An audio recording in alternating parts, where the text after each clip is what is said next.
Hello, everybody. Welcome back to our series on heaven, setting our minds on things above. This week, we're talking about the organization of heaven, which is quite an interesting subject. And Rex is going to explain that to us in extreme detail. Absolutely. Of how it works. Oh, yeah, there will be no doubt. But we're going to do a joke first. So please prepare yourselves to Here we laugh. go. Absolutely. So we're talking about, will there be organizational charts in heaven? So Organizational charts. Okay. organizational. Yep. So knock knock. Who's there? World Health Organization. Oh dear. Who is there? So I accidentally joined an organization the other day. I accidentally joined a pro-secession organization. So when I tried to leave, I was elected their chairman. Oh, so a man with authority walks into a bar. He orders everyone around. Yeah. All right, here's a question, Marty. Will those in authority in heaven do research? Okay? Because I ran across this and I just thought this is about a bunch of dead crows. Okay? So in Massachusetts, I can't say Massachusetts. I figured. But Mass, Mass, near that state called Mass. Near the turnpike, the turnpike authorities found 200 dead crows of the Boston area right there off the road. And so they brought in this paleontologist and ornithologist. And at any rate, the bird pathologists examined them all, and they could tell that they'd been killed by an impact. So they looked at them a little closer, and they discovered that they'd been killed by a car or a vehicle that hit them. They were hit pretty hard. And they noticed that there were different colors of paint on each one. And after really examining it, what they found is 98% of all the dead crows had been hit by these big trucks, while only 2% had been hit by a car. And so after they did a little more study, what they found out is that when crows eat, like when there's something killed on the road, they try to eat it, or something falls out of the car and they eat it, that they're smart. Crows are really smart. Yeah. So the crows always put a lookout on the edge to watch. Okay? So there's a lookout in the tree to warn of the impending danger. So they discovered that while all the lookout crows could shout caw, not a single one could shout truck. That's too stupid. That's okay, silly. So that's the reason. No. Okay, that's, yeah. Okay. Are we done? Yeah, pretty much. All right, that was a good one. Okay, so organization. Obviously, God is not a God of chaos. He's a God of order. And we see that in the Bible. We see that we got instructions to worship. We got, we have a lot of guidance and direction through the Bible. We have laws and moral laws and all those things. And I also see that, God set something up in the beginning. He set up Eden and man and everything. And then we've fallen, and now there's instructions to go back to that initial thing, to set up what he set up in the beginning. Right. So he's obviously a God of organization, of order, and logic and rationale. So yeah, I think you could say that just from nature. Yeah, like everything has a design and it has. Yeah, DNA. Yeah, has. Everything's so specific in the way it operates. So what about the universe? What can we say about the universe? Let's just try and break that down.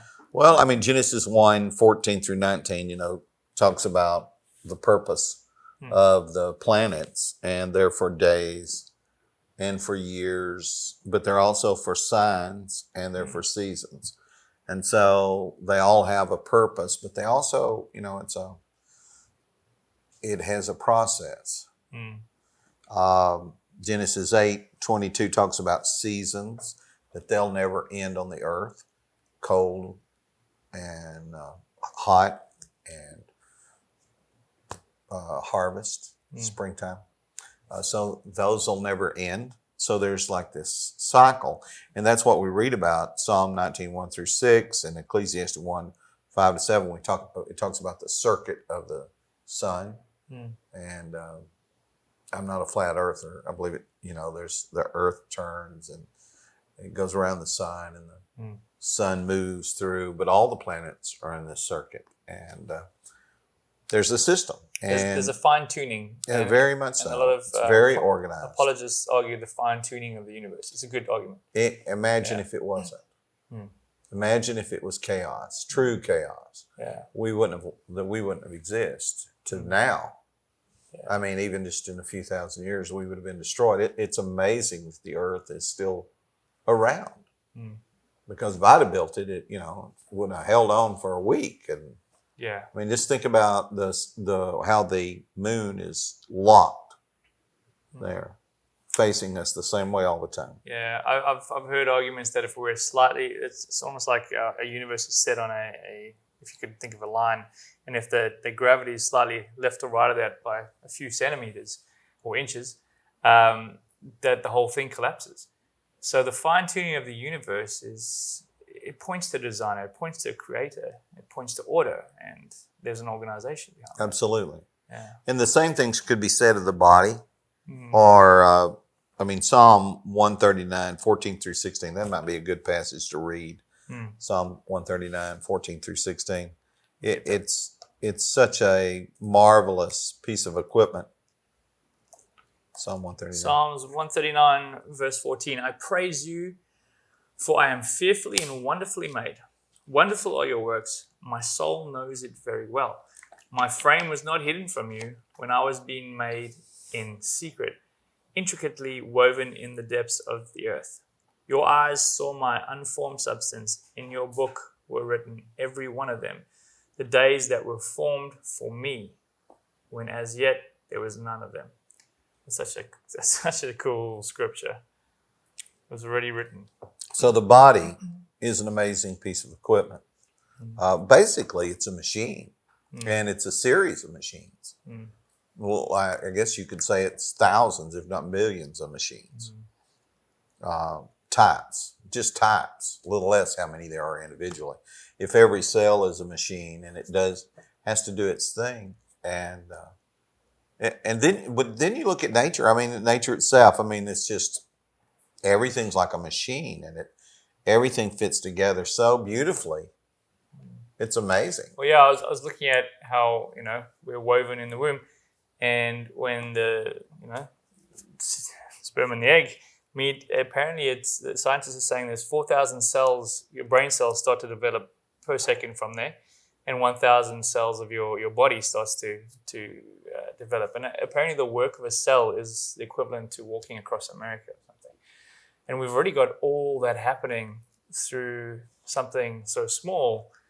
And as we grow, we're just more and more intricate and more complex. And everything's so well done. It appears that everything is a miracle even now. Yeah.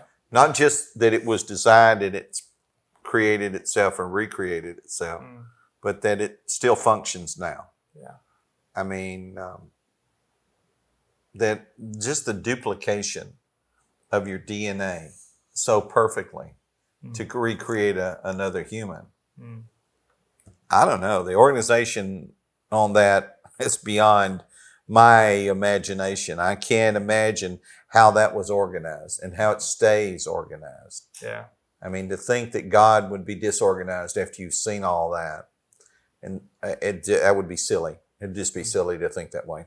But it's not the only organization. So the universe, the body, nature, but the church, for example, Isaiah 9 and verse 7 talks about how the government would be upon his shoulder, literally in the kingdom. And so the church has a government. It's organized. There's elders, there's deacons. And so there's pastors, teachers, people. Apostles. Yeah, people just doing the work. I love 1 Corinthians 14, 33 and 40 talks about how everything is to be done decently in order. Yeah. So even a worship service, you say, well, does it matter? It matters. Everything matters. I saw a cartoon years and years ago that it's this long line going up to the throne of God, right? And I guess it's the judgments being. And there are people turning around, whispering to the next person, whispering. And every time they do, there's a smile on their face. They turn around and everybody in front of them smiling. And they just keep, finally you get back here and you see the sign that says, they're not counting Sunday nights. So, so I mean, but everything counts. Yeah. Everything matters. And there's an organization to everything. Yeah. It's, And so we even have a government, and even governments are appointed by God, and God wants there to be a government. It's like, I know it's not popular right now, but we pretty much need everything we have. And somebody says, well, let's experiment with it. Let's redo it. That's how we got here. This is an experiment, and it's proof of thousands of years. If you want to experiment with it, you probably should get off with about 1,000 people and come up with your new experiment and experiment it with it for about a couple of thousand years and come back with us the better product. Because right now, this is the product of at least 6,000 years of experiments. Yeah, I agree. I think what the underlying factor behind what we're just talking about now is that God doesn't just do things for no reason. He has purpose behind everything he does and says. And yeah, there's a plan. And so when we're talking about organization and you ask the question, does it matter? Well, yes, because God doesn't just say things for the fun of it. He says things because he means it, and there's reason and rationale and logical thinking behind it, and obviously foresight. And so, yes, it does matter. And even if you just think about it this way, even your statement there is from your brain. And the reason you thought that up is not because you thought that up. It's because you've been programmed to use logic. You weren't taught to use logic. It's in your bios. It's your programming. You are programmed to think logically. And that came from somewhere. And that came from one who thinks logically. And truth and logic is a real thing. And I'm not saying you have to say A plus B equals C, that kind of thing, but just I listen to you. It's, not that every conversation we ever have is logical, but you listen and you go, okay, well, that makes sense, and God created us to be like that.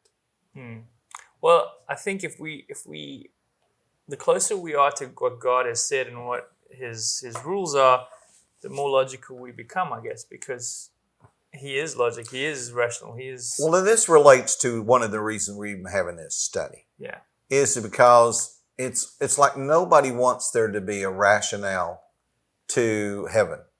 It's to be a mystery, and it's just a fluffy thing, and it's all mystery and covered in mystery. And don't get me wrong, a lot of stuff. Well, I mean, we've obviously shown a lot of the stuff we've talked about. Yeah. We don't know the answer to. Lots of it, thousands of moving parts we don't understand. In a way, we're guessing based on scripture. A lot of it's pure guess, but there are scripture that do indicate things, and we're supposed to set our mind on things above. That means we should think about it. So, but what I'm trying to get at is, I think that it is a mistake to think that it wouldn't be organized, and there wouldn't be a plan to it, and it wouldn't make sense to us. It's going to make sense. The way it is going to make sense, and we're going to go, oh, yeah, that's great. Wow, look at that. What a great idea. Well, I mean, the idea that there's a city indicates that there's an organization. Right. He's organized a certain way of doing things. Right. So, got to be a shoe store in there somewhere. So, yeah. I refuse to wear shoes in heaven. Well, women are going, though, so there hasn't been a shoe store. Wow. Rex Dutton at Yahoo. Yeah, women love shoes. There's an organization that this is an interesting point. In the end, there's obviously an end to this world. There's Jesus is coming again. We know the prophecies, we know the promises, and that in itself takes organization. Yeah, why don't you read 1 Corinthians 15:23? But each in his own order, Christ the first fruits, then at his coming, those who belong to Christ. Then comes the end when he delivers the kingdom to God the Father after destroying every rule and every authority and power. So there is an order, a plan to how this is developed. Yeah. Always has been. God has everything in a plan. Yeah, absolutely. And we're doing this now, and then we're going to do this, then we're going to do this. That's called order, organization, it demands it. And that's from God, because none of us know the hour or the day of when it's coming, only God. But he has a plan. And he has a plan. He's ready to go. And he knows what the ceremonies are going to be, the festivities. He knows how the judgment is going to run. I mean, everything. We vaguely know. We see through a veil darkly, but then we'll see face to face exactly how it's going to, he knows where the angels are going to stand. He knows where we're going to stand. He knows he's seen the end from the beginning. It all makes sense. And then when it's over, it's the same thing. What we do the next minute, what we do the next hour, what we do after that. Will we go immediately to do this? Will we go immediately to do that? Will some of us go over here? Will some of us go over there? What will be? Will you get new assignments? Will you get a uniform? I don't know. Will everybody get a robe? I don't know what it'll be. How does that work? Where do you go for that? Is there a meal immediately? Or as Christians, this is comforting, because a lot of us are fearful of the apocalypse and all the bad things that are coming. But if we trust God, it's organized. He's got it. He's got this. We shouldn't be worried about that. We shouldn't live in fear. I mean, the idea of having Jesus is that we no longer have to live in fear. And that's why, because God is organized. That's comforting. Yeah. Right. He's not going to panic and say, "Oh my goodness, didn't expect this to happen." Oh yeah, my bad. Yeah, sorry guys, no, you're in trouble. No, He's got you. Yeah. That's what he says. Cool, let's move on. God uses organization to keep things in order in the next world. Okay, so we're now in heaven, and what's the ranking authority, I guess? Okay, well, clearly the one thing that we might struggle with a little bit is the idea that God is over Christ. Okay, now we might conclude, I actually heard somebody make this argument one time from 1 Corinthians 15, that he's over Christ, but he's not really over Christ. That even the Father has submitted to the authority of Jesus if he's given all things into his hand. But 1 Corinthians 15 makes that clear that that's not the case. It says that it is accepted that obviously the one that gave him that authority is not under his authority. Like if I tell my child, you got the house, I'm headed out, it's your responsibility to watch out for a while. Doesn't mean it's his. He doesn't own the house. And when I get back, that little thing I just gave him is over. So too, Christ is been given all authority in heaven and on earth until the kingdom is delivered up to the Father. And then it says that he himself will be underneath the authority of the Father. Which is at the right hand of God. Right. Which, if he's sitting at his right hand, he's not... Hey, he's not weak. That's the power seat. Correct. That's the military power seat. But still, there's an order. Father and then the Son. Yeah. Okay. So that we should expect that there will be other things like that. So there is an organizational chart. Yeah. Right now, the only two we know on it is the Father and then the Son. Yeah. We know that right now from this. 1 Corinthians 11, verse 3 gives us a little more of the chart that we know about. Do you want me to read that? Yep. 11, verse 3. Right now. Now, this is true now. This is not necessarily true in heaven. But I want you to understand that the head of every man is Christ. The head of a wife is her husband. And the head of Christ is God. Okay, that's not popular in today's structure, but it's true. It's true. Yeah. But it's not necessarily true in the next world. It goes back to what we were discussing a week or so ago about the last will be first, first last.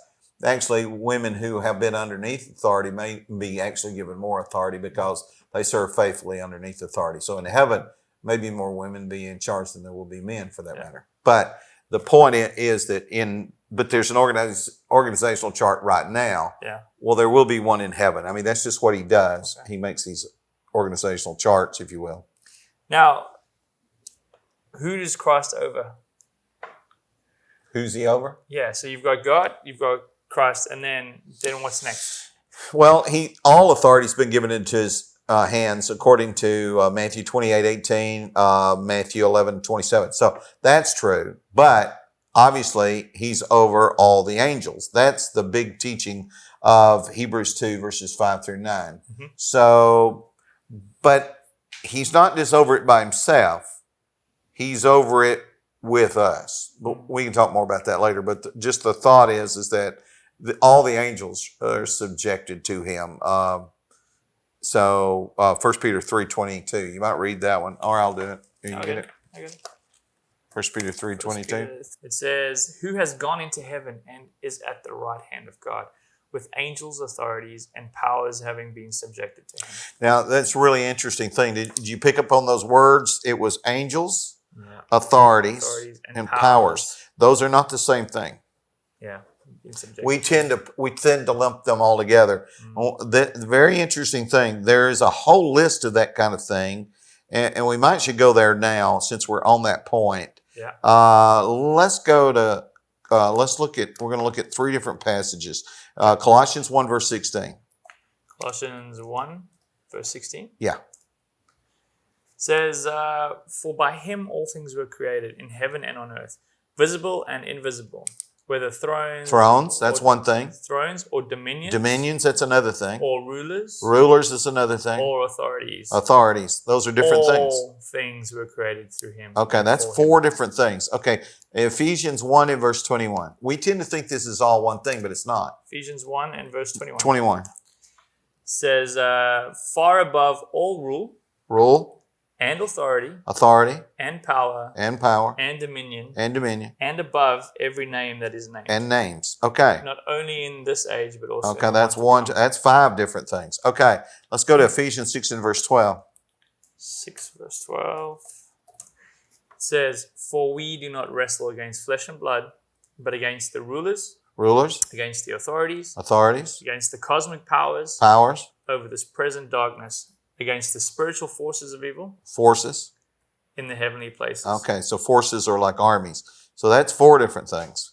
Now, here, I don't want to get anybody off here, but you need to understand that we're not just dealing with different kinds of angels that he's over, but we're dealing with different kinds of abilities and powers and positions and rules and areas of authority. Yeah. So this is very complicated. Very organized. We tend to think that heaven's a little simple place. It's a very complex thing because look at that. I mean, I made that's 5 there, that's 4 there, and 4 there. So basically you have, and that's just 3 passages. So basically you have various kinds of rulers there, and thrones, and dominions, areas that there's various kinds of authority. So, I mean, for example, I mean, in a business, there's all kinds of positions, right? And there's various kinds of authority. So you can have a position and you can be over this, but there may be somebody above you that has authority for you, your division, and another division. Let's say you're over a division. So you have dominion over that division and you have individual authority over each individual. So those are 2 different things. But then you have someone who is above you. So it becomes very complicated in a business. Well, this is suggesting that there's that kind of thing, but there's more because this term powers suggests literally abilities. So it doesn't just mean you have authority because these things, there's dominion, there's rule, there's authority, there's powers. It's like skills. Like, for example, we're told that angels are greater in power and might than we are. That means they're stronger than us. Like a man, for example, a man is generally, according to Peter, a woman is the weaker vessel. Generally, a man is stronger than the woman that is his partner. It's just physically stronger. And there's exceptions to that. Yeah. So they're literally, a man was given greater physical power than a woman. That doesn't mean he's given greater everything than a woman. No. But power. In that regard, yeah. In that regard, he's generally can whip her if you got into a fight, Yeah, generally. but he's required to use that for good, though. Absolutely. He's not allowed to hurt her. Not allowed to, He uses that to protect her. That's his job. Mm. But it makes the point that there are maybe different kinds of powers. So there may be muscular power, if you will, kinetic power. There may be ability power. But there may be mental powers. Emotional powers, all kinds of things. Yeah. You know, somebody might be able to tell the future. Yeah. Somebody else might be able to read somebody's mind. Somebody else might be able to fly. I don't know. Just trying to give you different kinds of powers. I don't know if everybody gets that. You know, so that kind of thing. And so it's like an organizational chart. Yeah. No, it's like everybody doesn't get the same things. And that's just in the angels. Yeah, no, I was going to say, so just so we can move on, because we almost ran out of time here. But, sorry. No, that's good. The archangels it appears to be over angels. So you've got your archangels, you've got angels. What about angels and men? Are we below or above, or what do we know about that? Well, it appears that we're going to be first of all, we're going to be like the angels, right? So archangels are apparently angels above other angels. So there does seem to need to be organizational structure among angels. So even if you are equal with angels, there still needs to be organizational structure. Yeah. But one passage you might want to read is 1 Corinthians 6 and verse 3. It says, "Do you not know that we are to judge angels? How much more then matters pertaining to this life?" So I've always thought all my life that meant that on the day of judgment, we're going to judge them or something like that that's what it's talking about. I don't think that's what it's talking about. And the reason I don't think it, because in the Old Testament, a judge did not judge except under circumstances. That wasn't his job. A judge in the Old Testament was a leader that took care of the people. Gotcha. Okay? And so it took care of the issues related to them. And so to be a judge over a group of angels might mean to do what I thought, but it may very well mean is like a judge who has a throne. So just because you have a throne and you have authority over somebody, you could be called a judge of angels. So that doesn't mean this.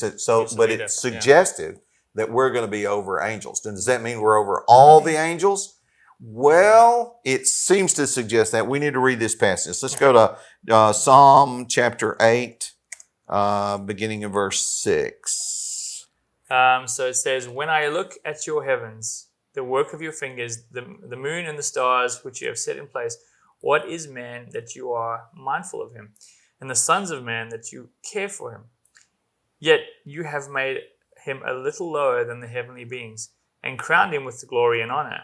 You have given him dominion over the works of your hands, and you have put all things under his feet." Okay, hang on a second. So we know from Genesis 1, 26 through 28, that God placed the world under our authority, right? Yes. Yeah. All right. He's given us dominion over the works of your hand. But now read that again, and you'll see that it means more than just that. Verse 6? Yeah. Okay, verse 6, it says, "You have given him dominion over the works of your hands." So that sounds like all the works of your hand. Go ahead. "You have put all things under his feet." See? All things. "All sheep and oxen, and also the beasts of the field, the birds of the heaven and the fish of the sea, whatever passes along the paths of the seas." Okay. So that's then interpreted in Hebrews to Jesus, which is our elder brother, if you will. Yeah. So whatever he ends up being over, obviously we're under him, but whatever he's over, we are as co-regents over with him. You might want to read that. Hebrews chapter 2, verses 5 through 8. Hebrews chapter 2, verses 5 through 8. So verse 5, for it was not to angels that God subjected the world to come, of which we are speaking. It has been testified somewhere. What is man that you are mindful of him, or the sons of man that you care for him? You made him for a little while lower than the angels. You have crowned him with glory and honor, putting everything in subjection under his feet. Right. So that's interpreted as predominantly being about Jesus, but it still implies because sons of man. So that that suggests that even though there are all these different levels of angels, right? You got this work chart. It's all organized, right? Of what all they're over, whatever that is, and what all they can do. Then we appear to be above them. I don't feel qualified, but apparently something to do with finishing your course in this world. God makes us qualified. Yeah, there's definitely a hierarchy or a system of things. I mean, we see Jude 1 verse 6, it says, and the angels who did not keep their positions of authority but abandoned their own home. So they obviously had positions of authority. Yeah. I've got to ask one question though. So you're talking about powers. Do you think there'll be powers of spell checking? Because we've got angels have positions of authority. How do you spell angles? Angles, acute angles and obtuse angles. Okay. That was actually good. I didn't know. Okay. There are a variety of... Said ANGELS angles. Angles. I mean, it's clear that there's an organization. That was good. Sorry. It's clear that there's an organization. It's clear that God has a set plan. I mean, we've run out of time here. There's so much more we could cover. Thrones and dominions. Being redeemed and glorified and all that kind of stuff. But I think the main point here is that it's taken care of.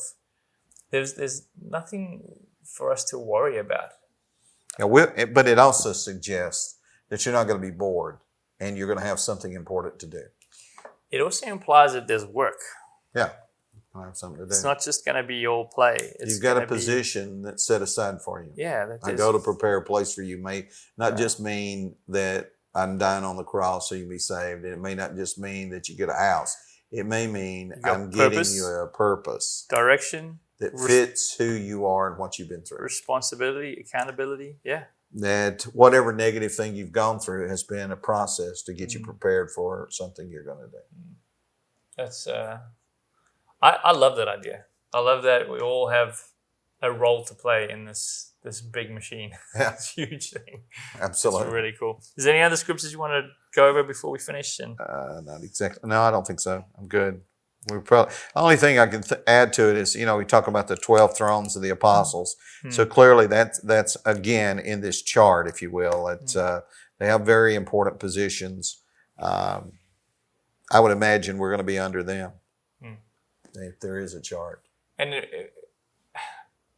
God being a just God, no matter where I end up in this chart, I'm going to be happy. Absolutely. I'm going to be fulfilled. I'm going to be satisfied. I'm going to be thrilled to do the work that I've been given. Yeah, whether you're over 10 cities or 5 cities or none. 10 rooms to clean or 5 rooms to clean, exactly. Whatever. So I look forward to that. Anyway, that's a cool, just different way of looking at it. Some really good scriptures that we went through there. And God is a God of logic and order, and He has a plan. That world will have a plan. He's not a messy God. So we serve a wonderful, wonderful God. Amen. Thanks for joining us. Next week, we got the perfection of heaven. Yep. So that'll be interesting. That'll be interesting to talk about. But thanks, Uncle Rex. Thanks for all your work, and we'll see you guys soon. God bless.